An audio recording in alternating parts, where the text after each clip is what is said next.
right, our next guest is Chris Mann. He's with MUN CPA. If you ever needed some financial advice coming out of 2020, going into 2021, this is probably the time to do it.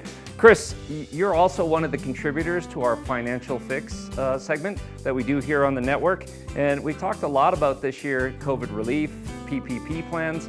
Some employers maybe aren't even aware there was a second round of PPP money available. Yeah, I've been around town earlier this year and talking to some people, and they weren't aware of it. So it's kind of, what you got to realize is there's a second round of PPP that's good for only some people. You got to be showing income, gross income for 2020. You got to show at least 1 quarter of 2020 being down more than 25% versus the same quarter of 2019. And if you can do that, you should qualify for a second round of PPP. And for restaurant owners, it's even better because you get to do 3.5 times your payroll and cost versus 2.5 times the first round. So meaning you should get a bigger loan the second time around if you're in the business of being a restaurant or in the travel business, like you're having a hotel, motel, doing some travel accommodations. You get to use a bigger multiple, which will allow for a bigger loan that'll eventually be forgiven. There's an employee retention credit I wasn't even aware of. What's that entail?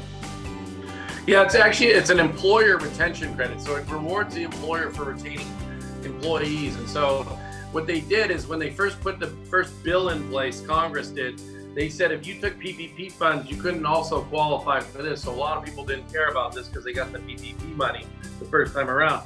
But on the second bill that just gets signed over the holidays, they said that you could take both, but you have to show that your gross income for any quarter in 2020 versus 2019 is down more than 50%. So it's a big number to jump over, but if you're decimated by this and hit real hard, you should be able to meet this. But the credit's pretty lucrative too. It's like $5,000 per employee per quarter. And so it's worthwhile to take a look at it, and it would be amending your payroll tax returns and getting a big check back.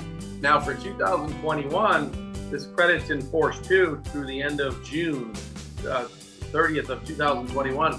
The good news about 2021 though is that the income number only has to be a drop of 20%. So you take your first quarter 2021 and your second quarter 2021 and compare it to the first quarter and second quarter of 19. Don't go to 20, go back to 19. And if you're down more than 20%, you get to take that employer retention credit, and the credit goes up to $10,000 per person. That's the maximum per quarter per employees type of thing. So it's really can be a lucrative credit, and it's something that I think a lot of people are going to miss if they don't, get somebody doesn't tell them that they should be doing this, because it's going to be something that you do as far as you put it on your payroll tax returns, not on your income tax returns at all. And so it's something that could easily, I think, be missed. How do people get in touch with you?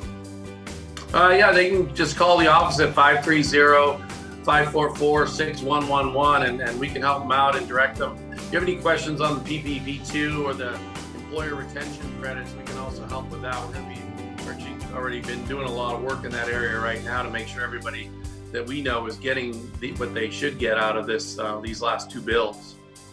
All right, that's Chris Mann. He's with MUN CPA, located here in Lake Tahoe, also offices in Sacramento and Southern California.